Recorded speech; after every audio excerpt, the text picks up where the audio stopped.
स्वागत है दोस्तों आपका हमारे YouTube channel level up government job preparation में। दोस्तों आज हम डिस्कस करेंगे 22 जून 2020 के मोस्ट इंपॉर्टेंट करंट अफेयर्स। तो दोस्तों अगर आप चैनल पे नए हैं तो चैनल को सब्सक्राइब करना ना भूलें और साथ में हमारे बेल आइकन को भी ज़रूर प्रेस कर लें ताकि आप वीडियो की कोई भी अपडेट को मिस ना कर सकें।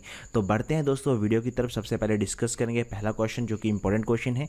तो पहला क्वेश्चन है हमारे पास, which state UT has launched first well initiative for online classes in the state schools. ठीक है, तो किस राज्य केंद्र शासित प्रदेश ने राज्य के स्कूलों में ऑनलाइन कक्षाओं के लिए फर्स्ट वेल पहल शुरू की है। आपको बताना है फर्स्ट वेल इनिशिएटिव कौन सी स्टेट के द्वारा लॉन्च किया गया। फर्स्ट वेल जो इनिशिएटिव है दोस्तों ये एक्चुअली ऑनलाइन क्लासेस के लिए, बच्चों की ऑनलाइन क्लासेस जो स्कूल्स में होती हैं उनमें पूरा उनको मतलब पूरा सिलेबस और सब कुछ पूरे स्केड्यूल के साथ जो है बच्चों को मिलेगा इस इनिशिएटिव के तहत। ये है फर्स्ट वेल इनिशिएटिव। अब आपको बताना है कि ये कौन सी स्टेट ने जो है वो शुरुआत की है इसकी। तो आपके ऑप्शंस हैं A option Kerala, B option Tamil Nadu, C option Goa और डी है असम। तो इसका सही उत्तर होगा दोस्तों ऑप्शन नंबर ए केरल। केरल की गवर्नमेंट ने अभी जो है ये पहल जो है शुरू की है, ये आपको याद रखना इंपॉर्टेंट है। बढ़ते हैं अपने नेक्स्ट क्वेश्चन की तरफ। हमारा जो नेक्स्ट क्वेश्चन है दोस्तों वो है, Who has been appointed as Kyrgyzstan new prime minister. तो किर्गिस्तान के नए प्रधानमंत्री के रूप में किसे नियुक्त किया गया है दोस्तों। तो आपकी ऑप्शंस हैं दोस्तों वो हैं अस्कर आयव, बी ऑप्शन है रोज़ा ओटुनुवायवा, बी सी ऑप्शन है मुखेमे दैकले अभ्यलेगियव और डी ऑप्शन है कुवातेबेक बोरोनोव। राइट, तो इसका सही उत्तर जो होगा that is option number D. दोस्तों जो ऑप्शन नंबर डी है ये अभी न्यू प्राइम मिनिस्टर जो हैं वहाँ के अपॉइंट हुए हैं किर्गिस्तान की, आपको याद रखना है। इन्होंने दोस्तों रिप्लेस किया है मुकेमिदी कालिया जी को, बिकॉज ये करप्शन पे इन पे चल रहा था और ये 15 जून को इन्होंने रिज़ाइन कर दिया था प्राइम मिनिस्टर के रूप में। तो अभी जो न्यू पॉइंट हुए हैं दैट इज़ कोबातिवियो बोरोनोव। तो ये आपको याद रखना है, ठीक है। चलो अब बढ़ते हैं अपने नेक्स्ट क्वेश्चन की तरफ। हमारा जो नेक्स्ट क्वेश्चन है दोस्तों वो है, when is international day of yoga 2020 celebrated. तो योग दिवस 2020 का अंतर्राष्ट्रीय दिवस कब मनाया जाता है। ठीक है, अंतर्राष्ट्रीय योग दिवस कब मनाया जाता है, एक्चुअली में ये है थोड़ा उल्टा हो गया। तो इंपॉर्टेंट क्वेश्चन है दोस्तों, आपको याद रखना है। तो आपके ऑप्शन हैं that is option number A 15 जून, ऑप्शन नंबर बी है 17 जून, ऑप्शन नंबर सी 21 जून और ऑप्शन नंबर डी है 25 जून। तो इसका सही उत्तर क्या होगा, that is option number C. Right, 21 जून को जो है इंटरनेशनल डे ऑफ योगा जो है वो मनाया जाता है। इंपॉर्टेंट है, याद रखें। और इसका जो 2020 का थीम था वो इम्पोर्टेंट है दोस्तों। वो थीम क्या है, yoga at home, yoga with family. Right, तो ये इसका थीम था, आपको याद रखना इंपॉर्टेंट है दोस्तों थीम भी।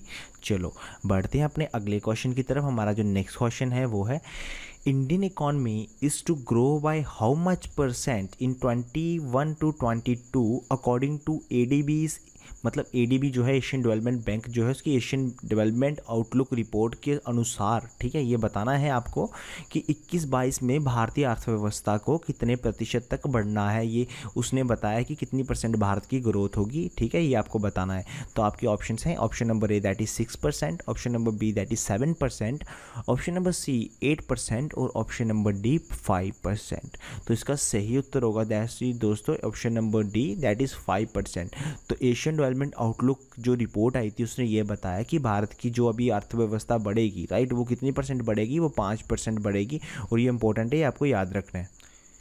एडीबी की दोस्तों अगर मैं बात करूं तो 2 पॉइंट आपको याद रखने हैं। इसका हेडक्वार्टर कहाँ पे है, तो इसका हेडक्वार्टर है दैट इज़ इन फिलीपींस। ठीक है, तो आपको याद रखना है। उसके बाद इसके हेड कौन है, राइट, इस टाइम पे जो इसके हेड हैं उनका नाम है मसात्सुगु असाकावा। ठीक है, तो ये इसके हेड हैं, ये इंपॉर्टेंट है, आपको याद रखना है। ठीक है, बढ़ते हैं अपने नेक्स्ट क्वेश्चन की तरफ। हमारा जो आज का नेक्स्ट क्वेश्चन है वो है, which Indian bank is set to be fully digitise its lending operations including home, agriculture, micro, small and medium enterprises, personal and auto loans. तो कौन सा भारतीय बैंक घर, कृषि, सूक्ष्म, लघु और मध्यम उद्यम, व्यक्तिगत और ऑटो ऋण सहित अपने ऋण परिचालन को पूरी तरह से डिजिटल करने के लिए तैयार है। तो कौन सा बैंक है जो फुली डिजिटलाइज होने जा रहा है दोस्तों, वो आपको बताना है उसका ऑप्शन। दैट इज़ आपका आंसर। ऑप्शन है आपके पास, ए ऑप्शन है bank of India, B option है इंडियन बैंक, सी ऑप्शन है बैंक ऑफ बड़ौदा और डी ऑप्शन है पंजाब एंड सिंध बैंक। तो इसका सही उत्तर है दोस्तों that is option number C, bank of Baroda जो है ये फर्स्ट बैंक बनने जा रहा है, जो कि अभी ये जितने इसके ऑपरेशंस हैं लैंडिंग ऑपरेशंस, ठीक है, याद रखना मैं क्या बोल रहा हूँ, लैंडिंग ऑपरेशंस, ठीक है, जो लैंडिंग ऑपरेशंस जो हैं पूरी तरह से दोस्तों ये अब जो है उसको डिजिटाइज करने जा रहा है, that is bank of Baroda, आपको याद रखना है। अब दोस्तों बैंक ऑफ बड़ौदा के बारे में भी आपको 2 पॉइंट याद रखने हैं। एक तो रखना है इसका कि हेड ऑफिस, हेड क्वार्टर इसका कहाँ पे है, राइट। तो इसका हेड क्वार्टर है दोस्तों बड़ोदरा में, ठीक है। उसके बाद इसके जो इस टाइम पे एमडी एंड सीईओ, ये भी इंपॉर्टेंट है, एमडी और सीईओ कौन है आपको ये भी याद रखना है। इनका नाम है संजीव चड्ढा, ठीक है। संजीव चड्ढा जो है इस टाइम पे एमडी और सीईओ हैं बैंक ऑफ बड़ौदा के, ठीक है, और साथ में हेडक्वार्टर दैट इज़ बड़ोदरा में, आपको ये इंपॉर्टेंट है, याद रखना है। बढ़ते हैं नेक्स्ट क्वेश्चन की तरफ। हमारा जो आज का नेक्स्ट क्वेश्चन है वो है what was the name of the former Lok Sabha member and the founder of Janalaxmi corporation bank who passed away due to illness at the 80 in Nashik Maharashtra. तो पूर्व लोकसभा सदस्य और जनलक्ष्मी सहकारी बैंक के संस्थापक का नाम था जो 80 साल की उम्र में महाराष्ट्र के नासिक में बीमारी के कारण गुजर गए। उनका नाम आपको बताना है, जिनकी अभी रिसेंटली डेथ हो गई है, ठीक है। And she was the founder of Janalaxmi cooperative bank, right. तो आपके ऑप्शन है दोस्तों, A sir Sassoon J David, B Ms. Miss Padmaja Chandrachuru, C है Madhavrao Balwant Patil, D is M Ramaswamy Chettiar, ठीक है। तो इसका सही उत्तर होगा that is option number C, ठीक है। माधवराव बलवंत पाटिल जी थे, that she was the founder of Janalaxmi bank, आपको याद रखना है, ठीक है। जनलक्ष्मी कोऑपरेटिव बैंक के वो फाउंडर थे, राइट, इंपॉर्टेंट है, आपको याद रखना है। उसके बाद दोस्तों अगर जनलक्ष्मी कोऑपरेटिव बैंक की अगर मैं बात करूँ, ये एक फाइनेंस बैंक है, right, NBFC non banking financial corporation में आता है। उसके बाद जो जनलक्ष्मी बैंक का जो हेडक्वार्टर है आपको याद रखना है, दैट इज़ इन बेंगलुरु, ठीक है। तो कहाँ पे है इसका हेडक्वार्टर दोस्तों आपको बताना है, that is in Bengaluru, important है, ठीक है। उसके बाद अगर मैं इसके एमडी और सीईओ की बात करूँ, एमडी और सीईओ कौन है इसके, दैट इज़ अजय कनवल। तो 2 पॉइंट आपको यहाँ पे याद रखने हैं। जनलक्ष्मी जो कि एक फाइनेंस बैंक है, दैट इज़ हेडक्वार्टर बेंगलुरु, और एमडी और सीईओ कौन है, अजय कनवल है, राइट। चलो नेक्स्ट क्वेश्चन की तरफ बढ़ते हैं। नेक्स्ट क्वेश्चन है which bank in partnership with Universal Sompo General Insurance Company has launched a health insurance policy। तो universal Sompo general insurance company के साथ साझेदारी में किस बैंक ने स्वास्थ्य बीमा पॉलिसी शुरू की है, आपको बताना है। आपके ऑप्शन हैं, A Karnataka bank, B city union bank, C bank of India और डी इज़ यूको बैंक। सही उत्तर है दोस्तों that is option number A, that is Karnataka bank, important है, याद रखना है, ठीक है। अब कर्नाटका बैंक के बारे में भी 2 पॉइंट आपको याद रखने हैं। इसका सबसे पहले तो हेड ऑफिस, उसके बाद दूसरा आपको याद रखना है इसके एमडी एंड सीईओ, ठीक है। हेड ऑफिस कहाँ पे है इसका, दैट इज़ इन मैंगलोर, ठीक है। मैंगलोर में इसका हेडक्वार्टर है, ये आपको याद रखना है, बैंकिंग पॉइंट से बहुत ज़्यादा इंपॉर्टेंट है। एमडी और सीईओ जो है दैट इज़ महाबलेश्वरम MS, ठीक है। तो ये इसके क्या है, एमडी और सीईओ हैं, ये आपको याद रखना है। कर्नाटका बैंक के हेडक्वार्टर मैंगलोर में। तो अभी universal Sompo general insurance company के साथ पार्टनरशिप करके किस बैंक ने हेल्थ इंश्योरेंस पॉलिसी लॉन्च की है, वो भी कर्नाटका बैंक है, ठीक है। चलो नेक्स्ट क्वेश्चन की तरफ बढ़ते हैं। नेक्स्ट क्वेश्चन है who propose the idea of international day of yoga at the United nation general assembly, ठीक है। तो संयुक्त राष्ट्रीय महासभा में अंतर्राष्ट्रीय योग दिवस के विचार पर प्रस्ताव किसने रखा था, आपको बताना है कि प्रस्ताव कब रखा गया था और रखा किसने था, ठीक है। ये यूनाइटेड नेशंस में मतलब ये प्रस्ताव रखा गया था कि हमें इंटरनेशनल डे ऑफ योगा जो है वो करना चाहिए, मनाना चाहिए। तो ये यूनाइटेड नेशन जनरल असेंबली में इस चीज़ को रखा गया था। तो ये आपके ऑप्शन हैं, A prime minister Narendra Modi, B है डॉक्टर हर्षवर्धन, सी है फॉर्मर मिनिस्टर सुषमा स्वराज और डी है स्मृति ईरानी।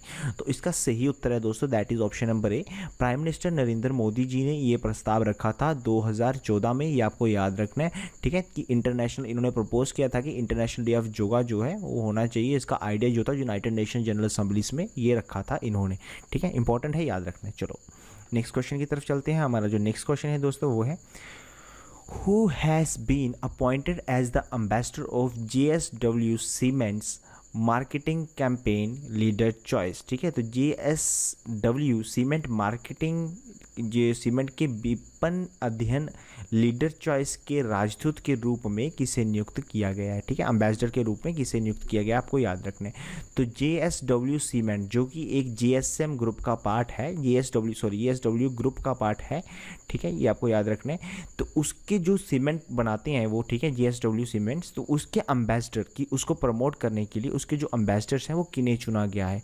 ठीक है, आपको बताना है। आपके ऑप्शंस हैं, ए सौरभ गांगुली, बी है सचिन तेंदुलकर, सी सुनील छेत्री, और डी है पहला और तीसरा, मतलब सौरभ गांगुली और सुनील छेत्री। तो इसका सही उत्तर जो होगा दोस्तों that is option number D. ठीक है, फर्स्ट और थर्ड, मतलब सौरभ गांगुली और सुनील छेत्री जी को जो है चुना गया है मार्केटिंग कैंपेन के लिए JSW सीमेंट्स के द्वारा। इनको एम्बेसडर जो है वो बनाया गया, आपको याद रखना है। ठीक है, सी ऑप्शन और ए ऑप्शन। चलो नेक्स्ट क्वेश्चन की तरफ चलते हैं और आज का हमारा लास्ट क्वेश्चन है। आज का जो हमारा लास्ट क्वेश्चन है वो दोस्तों ये है, India will host the presidency of United Nations security council UNSC during which month of year 2021। ठीक है, तो भारत वर्ष 2021 के किस महीने के दौरान संयुक्त राष्ट्र सुरक्षा परिषद की अध्यक्षता करेगा। आपको बताना है कि कौन से महीने में अध्यक्षता करनी है भारत ने 2021 में। ठीक है, 2021 में। ठीक है, तो आपके ऑप्शंस हैं, ए अगस्त, बी नवंबर, सी सितंबर और डी है दिसंबर।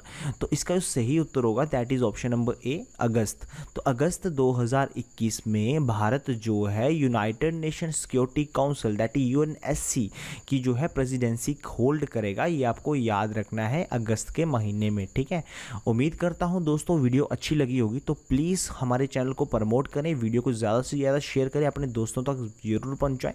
ठीक है, तो अगर चैनल पर नहीं थे तो सब्सक्राइब ज़रूर करें। ठीक है दोस्तों, तो thank you friends, thanks for watching and have a nice day.